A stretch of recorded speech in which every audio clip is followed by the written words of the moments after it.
Welcome to the inaugural episode of Paperback Warrior Podcast.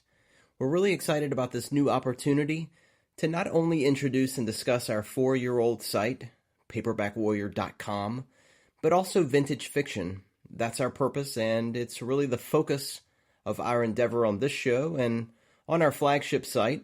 Paperback Warrior is the internet's best resource for daily vintage fiction, reviews, and features in the action-adventure, hard-boiled crime, western, pulp, and espionage genres, among others. We launched Paperback Warrior in 2015, and since then it's really gained a firm foothold in the literary community, garnering fans and followers on paperbackwarrior.com, as well as on Facebook, Twitter, and our Instagram feeds. I'm your co-host, Eric, and I'm going to take this opportunity to welcome my writing partner, friend, and show co-host, Tom. Hey, Tom, why don't you put the book down and advise our listeners on what they can and cannot expect here on the Paperback Warrior Podcast. Hey, thanks, Eric. So Paperback Warrior is both the website and the podcast is going to focus on paperback fiction from the 1950s through the 1990s. And this is paperback fiction that was marketed toward men back then. However, there are women out there who enjoy it. There's women out there who wrote books in that genre. We're not going to be covering Jack Reacher or any of the adventure, suspense, successful novelists of today. That's just not what we do. We're also not going to spoil any books for you. We're not going to tell you how books end. We're going to give you a lot of book reviews. We're going to talk about books. We're going to recommend books to you, but we're never going to ruin the reading experience for you. It's not our intention to present books in their entirety. The Paperback Warrior website has a new review every day at 6 a.m. Eastern Standard Time at paperbackwarrior.com, and that's Monday through Friday, and every single day at 6 a.m. and 2 p.m. there's a posting. The 2 p.m. postings during the week are from the archives. They're kind of our own greatest hits. Eric, why don't you explain to us kind of how we came about? Give them an origin story. All right, thanks, Tom. Yeah, that really hits the nail on the head on who we are and really what we do here. And Tom and I met about a year and a half ago and came into our love of these old books in the 80s. My first experience really stems from seeing a copy of Stephen Mertz's MIA Hunter book, and I honestly can't remember which title it was, but it was just kind of sitting there on an old dusty bookshelf, and I'm dating myself here, but I'd speculate I was probably around 10 or 11 years old, and that was really my first connection to the men's action-adventure genre. So that was, probably around 1985, 1986. And the pop culture at the time was heavily themed around post-Vietnam. So there was a lot of movies and shows like Rambo, Missing in Action. There was the TV show on CBS, Tour of Duty, and so forth. So it was really a saturated market of this post-Vietnam War media. And I was a young man. I had plenty of testosterone, and my dad was a Vietnam vet.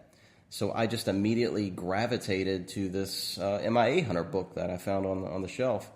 And the cover had a barrel-chested Rambo sort of guy with the bullet belt. And the character, the MIA Hunter character is a guy named Mark Stone who takes his team into Vietnam in the 80s and rescues American prisoners of war that were left behind after the conflict. It really just sort of snowballed for me. I was reading my dad's old Louis L'Amour and Zane Grey books that he would pass down after reading, and I would read those, and I found a picture here recently at my parents' house of me probably at like age 3 or 4, and my dad's holding a Western, and I'm holding one. I couldn't read at the time, but it was just following tradition of what I'd seen him doing. So I was into the Westerns and into the high-numbered action-adventure novels, and really had a focus on the post-war hysteria novels of the 80s where America is nuked by the Soviets, and now there's these bands of survivors running around the countryside fighting bandits and mutants. And it was all sort of revolving around what we saw on the cinema screens with Mad Max and Road Warrior and, even something like the 84 film Red Dawn. That kind of thing really spoke to me and sort of situated me in the 80s with reading a lot of that kind of fiction. But in the 90s, I guess I just sort of grew out of that stage and moved on to Stephen King and Dean Koontz and John Saul and Dan Simmons and those kind of authors that were really writing gripping horror fiction, and really stayed that way through the 90s and 2000s. And then lo and behold, I had deja vu in 2013 where I was in a bookstore, and lo and behold, there's the MIA Hunter books. And I picked one up and thought, yeah, what the heck? I'd be curious to see what my thoughts are as an adult reading these novels. And I really enjoyed it again. I really thought they were really well written and spoke to me all over again. So then I started the Paperback Warrior site, writing capsule reviews about these novels, sort of in a humorous way at the time. I was sort of poking fun at the genre and having just a lot of fun with it. I joined a Facebook group that was specifically targeting the men's action adventurers of the 60s, 70s, and 80s. And I met Tom on one of the group pages about a year and a half ago.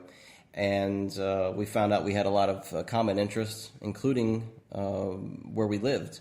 So Tom, when did your story begin? I know you're a little older than me, but did you share that same sort of timetable? Yeah, pretty much. I mean, I'm not that much older than you, but my story, I guess, my literary story begins in 1985. I really got into the Fletch books by Gregory MacDonald, and while they're not action-adventure books, I was really interested in sort of the merger of mystery novels and crime novels and comedy. And in the Fletch novels was sort of a gateway drug. Some people I knew told me that if I enjoyed Fletch, I would really enjoy two series written by a guy named Warren Murphy. One was called Trace, and the other was called Digger. And it was really the same series that they changed all the characters' names to continue the series when it went from one publisher to another. Now, Warren Murphy is a significant figure in the world of men's action-adventure fiction because he had an incredibly successful series called the Destroyer series that he co-wrote with Richard Sapir. And that went on for hundreds of volumes. And they made a movie out of that, Remo Williams' The Adventure Begins. And so I kind of gravitated into that series, which reminded me a lot like reading comic books, right? You finish one episode, and then a month later, another episode comes out. And meanwhile, I had more macho friends who were at the time reading Mac Bolan and the Gold Eagle books. Anyway, my love of kind of comedic crime fiction led me to Lawrence Block and Donald Westlake, with Lawrence Block specifically, his burglar character, Bernie Rodenbar, and Westlake, his burglar character, Dortmunder. Now, each of them had done a lot more serious, kind of hard-boiled work. With Lawrence Block, I would say his Evan Tanner series really straddled kind of the spy fiction and the comedic fiction, but his Matt Scudder hard-boiled Private Eye series was really kind of blood-on-the-knuckles, hard-boiled Private Eye stuff. And with Donald Westlake, it was easy to take a turn to read his books written under the name of Richard Stark, including the Parker series, which were super hard-boiled. And I got a real taste for that kind of fiction, which led to me enjoying other series like George C. Chesbro's Mongo series. I began reading the Andrew Vox books. My friends who saw that I was reading these hard-boiled books in the 1980s thought it would be wise for me to go back in time and check out Dashiell Hammett. And so I really fell in love with the Continental Op series. Somewhere along the lines, I discovered Westerns. My first Western series that I devoured was the Wildcat O'Shea series, which was written under the name of Jeff Clinton, but was written by an author who also wrote mystery books named Jack Bickham. And so that led to me just continuing to devour books in kind of the hard-boiled crime fiction genre, as well as the men's action-adventure genre. At some point along the line, I discovered adult Westerns and began reading the Long Arm books and the Gunsmith books. Those were my two favorite series. The other two series that were really popular in that genre were the Trailsman series and Slocum. I didn't really like Trailsman and Slocum as much. And so that sort of brings us to where we are today. I relocated a few years back to northern Florida, the Jacksonville metropolitan area, and discovered this Facebook group. And that's how Eric and I met, as he indicated. And I remember the first time we actually got together, I wanted to show off my library to him, which is a great library, if I do say so myself. And we were asking what bookstores we go to in the area, and we talked about this amazing bookstore we both had discovered in Jacksonville, which is sort of just this font of paperbacks that's come into our lives, called Chamblin's Book Mine. If you ever make it to Jacksonville, Florida, you got to check out Chamblin's. So tell me about your impressions of Chamblin's and how you kind of got turned on to that bookstore, Eric. Well, now you've just ruined our secret, man. Now they're going to come and buy everything that we have in our sights to buy this year. Yeah, Tom's right. The Chamblin's Book Mine is it's massive. You almost need a map to even find your way through the endless aisles of books. It's really like a book mine. It's an old factory in Jacksonville that was transformed into a dark, dusty bookstore. I would say, in terms of what we like, in terms of action adventure and spy novels and espionage and things like that, it's massive. It's cataloged really well. They have labels for a lot of the series. So if you're walking through there, it's A to Z, and you'll find labels like Nick Carter, Killmaster, or Destroyer, or Penetrator, or Executioner, all the way down to little things like Mark Hood or Dirty Harry, something like that. So it's easy to find what you're looking for. It's just massive in size, and it caters to all genres. I mean, not really just men's action adventure. If you're into romance, they've got thousands and thousands of romance novels, movie tie-in books, science fiction, comics. I don't know why I'm telling you this, because I don't want you to go there and buy everything I want to buy. But I don't know, Tom. You shop nationally. With your work, you're all over the country. So you're shopping nationally. You're finding a lot of bookstores out there, and I think that you've got plans to visit a pretty big one up north this summer. But have you found another store like Chamblin's? I haven't, and I like to say that I've been everywhere. And when I travel on business, I often have some downtime. And instead of, I don't play golf or do anything particularly fun and exciting with my free time. What I do is I do my homework and go to where the local used bookstores are. And if I'm in a city without used bookstores, I look for the flea markets or antique stores or even library book sales that might be able to give me what I'm looking for. And nowhere in America have I found anything as good as this Chamblin's Book Mine. And so, however, I am taking a trip to Detroit this summer on a family vacation. My family vacation's in Detroit. That's how we roll. And I've seen in the Facebook group that I'm a member of and that I moderate, people talking about this bookstore in Detroit called John K. King Used and Rare Books. It looks to me, and I don't know the history of it, I never actually set foot in there, like an old auto plant, like they were making drive shafts or brake pads or something like that there. It's this giant, imposing, very ugly-looking building, and there's no shortage of giant, imposing, ugly-looking buildings in Detroit, but it seems to be just filled with books, room after room of books. And so I'm really excited to take a pilgrimage there and compare apples to apples, and I'll come back and report to you guys how it is. Yeah, a lot of the Paperback Warrior content on the show and on the flagship site, paperbackwarrior.com, is a result of Tom shopping nationally, or us both digging into the Chamblin's Book Mine and finding author names or books that we just didn't realize existed, scanning cover art. And that's really what we offer with the site and on the show is a lot of that kind of content that we dig up in these old bookstores. But talk about the weekly formula, because we do want to have a set pattern, a template for us to follow each week and offer various segments. And we're going to talk a little bit about what to expect on the show going forward, sort of the format that we're going to follow here with the show. Well, the podcasts I like have a pretty strict format. I'm not a huge fan of free-flowing talk in a podcast. I don't think anyone wants to hear Eric and I having an unedited conversation for hours about books. So I think the way we're going to do this, and this is all subject to change based on how these podcasts turn out, is every week we're going to have a feature topic that we both discuss, and feature topics coming up will be the Fawcett Gold Medal line of paperbacks, the author Jonathan Craig, and we're going to discuss the giant industry of man from uncle fiction and all the knockoffs that happened back in the 1960s once those books became hits.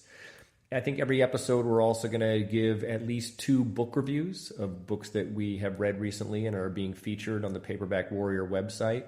And again, we're going to do that without spoilers. And so I think you can walk away from every single episode knowing a little bit more about paperbacks and the genre, while also having at least 2 books that we are reviewing that we are either recommending you buy or recommending that you stay far, far away from. Yeah, so this week we're looking at 2 books, and we'll have reviews on paperbackwarrior.com this week as well. So if you want to go out and dig a little bit more into our review, it'll be out there in it's all its glory. But for now, we'll talk about it, not go into too much detail, but we want to at least discuss these books. The first one that I'm going to bring on is Lawrence Block's The Sins of the Fathers. And I don't know why, for some reason, but I just have skipped over Lawrence Block. I've seen his books in numerous stores. He's a widely circulated author. He's got a ton of work out there, and I've even got his books on my own library shelves. But just a guilty habit. I just seem to go to overlook him. But the first one that I wanted to start with was probably his most prolific and successful character, which is Matthew Scudder. A couple movies were made about the character. They both received lukewarm reception, but Block concentrated on this character, and through a 43-year span, he wrote 17 novels, a short story collection, and a novella about Matthew Scudder. Scudder is a alcoholic was a New York City detective. In the very first book here, The Sins of the Fathers, his origin is explained, and he had an issue with pursuit of a criminal, and he ends up shooting and killing a young girl. He ends up leaving the force, and now he's this ex-New York City detective who takes on jobs via referrals, and the referrals come from his former lieutenant. Things that they really don't want to work on any longer, or cases that were just closed. They will send referrals or messages to Scudder, who will then take on those roles for money, or in some cases, I don't think that he charges money at all. He's just doing favors. But the very first novel, Scudder is at a coffee shop, and he meets with a man who has just had his daughter graphically murdered. Not to go into too much detail, but she is viciously assaulted by her roommate, and she's just absolutely ripped to shreds with a straight razor. Excuse me. And Block doesn't hold anything back, so he's describing this in full disclosure. Scudder is talking with a man, and essentially what happened is she was murdered. The roommate is found wandering the streets, half naked, covered in her blood, and he's spouting off gibberish like, "I just had sex with my mother. I have now killed my mother," and he's walking around with a smoking gun. So everyone kind of suspects that he's the killer, and the police arrive. They arrest him, and they detain him. And in his cell, awaiting trial, he hangs himself. He commits suicide. So this is an open and shut case. She's dead. He's the murderer. He's now dead. So the force kind of wraps this up in a nice bow tie, and it's over.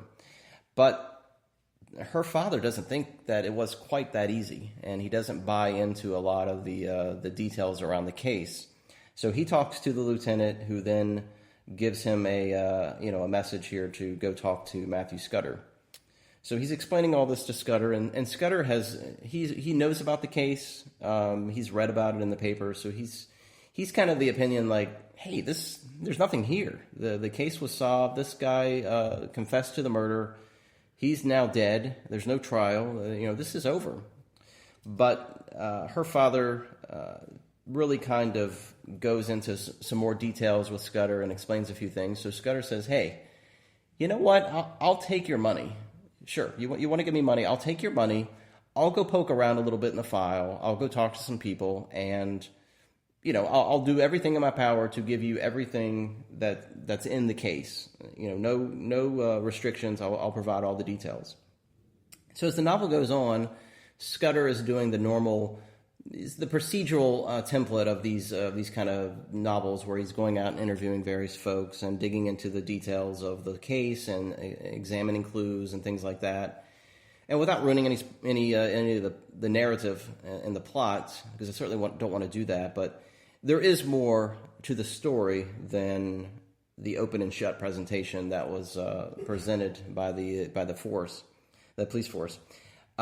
This was written in 1976, and I think there is a clear transition between the wild 1960s crime noir into this more graphic, hard-hitting, intense 70s crime fiction market.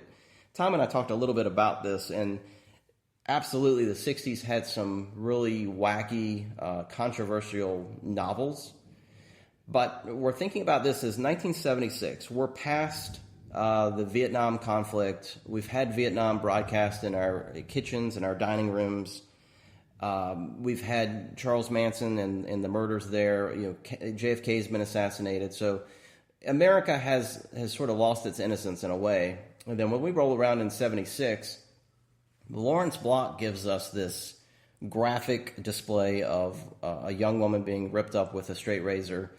There is a homosexual necrophiliac in the novel who has mother figure issues, and that's pretty far out there. But I guess you could go back and say, I'm trying to think of who. Robert Bloch probably experimented with this with Psycho. Certainly was an innovative novel and pushed the boundaries of fiction. But Lawrence Bloch creates a real riveting, graphically presented novel. He's not holding back any punches. It was a very violent novel, but it's really a masterpiece. I really recommend it. It's a great first step into the Matthew Scudder series. And I'll say this: you can jump on board with the Matthew Scudder series at any point. There's no real time frame here. The books aren't connected in any way. You can jump on at any point. You can read any book in the series. However, keep in mind that Lawrence Bloch wrote these novels in real time. So whatever year that Lawrence Bloch wrote these novels is going to parallel Scudder's own life. So he's going to have different ages as the series goes on. I thought that was a really neat aspect to the series. But depending on which version you get of this book, you're going to get an introduction by Stephen King, who's probably going to echo a lot of the same sentiments I just did. It's a really great novel, great first step for new readers into the Matthew Scudder series. Again, look for my review out on paperbackwarrior.com. You can post comments, your thoughts, your suggestions on other Lawrence Bloch titles. But that's all I have for my review. Tom, what do you have for this week? Yeah, thanks, Eric. The Lawrence Bloch has always been one of my favorite authors, and he's a mystery grandmaster from the Mystery Writers of America and a highly respected guy in the field. Let's shift gears to something way more lowbrow at this point, and that's The Penetrator. And you're welcome to laugh at that series title, but The Penetrator was one of the many serial vigilante series that came out from Pinnacle Books in the 1970s after the immense success of Donald Pendleton's Executioner series, also later known as the Mac Bolan series. The Executioner books were written under the name of Lionel Derrick, if you catch him in paperback. The rights holder, who did half the writing but owns all the books now, is Chet Cunningham, who's died. However, his estate has made all the books available. And however, Chet Cunningham did not write them all. Chet Cunningham only wrote the even-numbered installments of the Penetrator series. And he hired an author named Mark Roberts to write the odd-numbered ones. So number 1, 3, 5, 7, 9, etc. would be Mark Roberts. 2, 4, 6, 8, 10 would be the Chet Cunningham himself. Chet Cunningham was also a pretty successful Western author. I actually think his Western books are better than his Penetrator series. I've tried several books in the Penetrator series and really don't like many of them. They star a guy named Mark Hardin, and I think him choosing the last name Hardin in a series called The Penetrator, Pinnacle Books, and Chet Cunningham were really trying to evoke something there. I'll let you draw your own conclusions about what that is. So Mark Hardin's this half Cheyenne Indian, former U.S. Army killing machine. He's also a brilliant marksman and just a super genius guy. He's kind of good at everything he tries to do. He is... I like to think of him, and I've never heard anyone compare this. He reminds me a little bit of like Detective Comics Batman. He has no superpowers, but he's very well resourced because he has this super billionaire benefactor who lives in the like a Fortress of Solitude type situation and basically gives him his assignments. He's operating outside the law, going after bad guys, and he achieves pretty early in the book kind of a folk hero status among Americans. So when there's always news reporters on who the Penetrator is targeting next, that type of thing. And so the book I want to talk about is Penetrator number 14, Mankill Sport is the name of it. And there was a Chet Cunningham one because it's an even number. This one's an exceptional book in the series. I think it's really good. It's certainly the best I've read of the series, and I haven't read them all because I'm not really a glutton for punishment. And the Mankill Sport book is a very derivative plot. It's basically the plot you've seen before in John Woo's Hard Target or Surviving the Game or the, what was that famous book? Richard Connell's The Most Dangerous Game, where the idea that there are these big game hunters who want to hunt the most dangerous game, that game being man. And so Mark Hardin is assigned to go after a bad guy, just a real scumbag, by the name of Johnny Utah, which oddly was Keanu Reeves' character in that surfing movie that he was in. I think those wow. Point Break. I think that's coincidental. So the first half of the book, the Penetrator is just basically hunting Johnny Utah through Wyoming, and oddly not Utah. And eventually he... we learn through cutaways that Johnny Utah he has basically a private game reserve, and he likes to basically kidnap homeless people and bring in his rich friends, and they hunt these homeless people as if they were game. And so I'm not spoiling anything you couldn't read in the back of the book. At some point, Mark Hardin works his way into the idea of being the hunted. And I got to say, this book was a lot of fun. It's not something you want to recommend for your wife's book club. You're not going to want to get together with your friends, form a discussion group and talk about it. But man, oh man, if you were looking for 180 pages of mindless adventure, you could do a lot worse than Mankill Sport. Again, number 14 in the Penetrator series. I cannot endorse everything Chet Cunningham has ever written. I can't endorse any of the Penetrator books that I've read other than this one, although I'm going to keep dipping into the series, and I'll let you know if I find anything worthwhile. But man, oh man, was Mankill Sport just absolutely testosterone-drenched adrenaline read. I love that book. Yeah, that sounds like a blast. I think the capturing the homeless and hunting them was done with the John Woo movie Hard Target, starring Jean-Claude Van Damme. So it's good to know where they may have gotten that idea. But like you said, there's a various amount of books out there that cover that same theme. But that brings us to the end of our debut episode. I had fears that we were going to stumble through this like a drunken sailor, and thankfully I don't think we did. I'll have to go back and listen to it to decide, but it sounded okay. So we really appreciate you listening to this first episode. There's going to be a lot of potential here with the show. We're really excited. I hope you are. It can only get better from here, right? Don't forget to follow us on Facebook, Twitter, Instagram, and of course at our flagship site, paperbackwarrior.com. Remember, you can listen to our show at iHeartRadio, YouTube, Spotify, Spreaker, and of course your Google and Apple podcast stores as well. When you're reading the reviews online at paperbackwarrior.com, typically you will always find a purchase link at the bottom. Click on that. It'll take you through our affiliate store at Amazon. So a few bucks will come our way to help pay for our cost of the show and our site. But Tom, tell them a little bit about what to expect next week. So next week we're going to be discussing the Fawcett Gold Medal line of paperback books and kind of their heyday in the 1950s and 60s. We're going to be presenting reviews of the books Black Wings Has My Angel and the Dusty McMorgan debut by Randy Wainwright, written under a pseudonym. If you have suggestions of books that you think you might want to see reviewed at paperbackwarrior.com, please let us know. Our email address is paperbackwarrior@yahoo.com. However, if you are a publisher or a self-published author who wants to have your book reviewed, probably best not to send us your books. We're really a vintage site, and our bread and butter is the 1950s through the 1980s. If, however, you run a reprint house like Hard Case Crime or Stark House or any of those great people who are bringing back those old novels and want to get us review copies, email us and we'll tell you how you can get those to us. Anyway, thank you so much for listening to this debut of the Paperback Warrior podcast, and we will see you next week.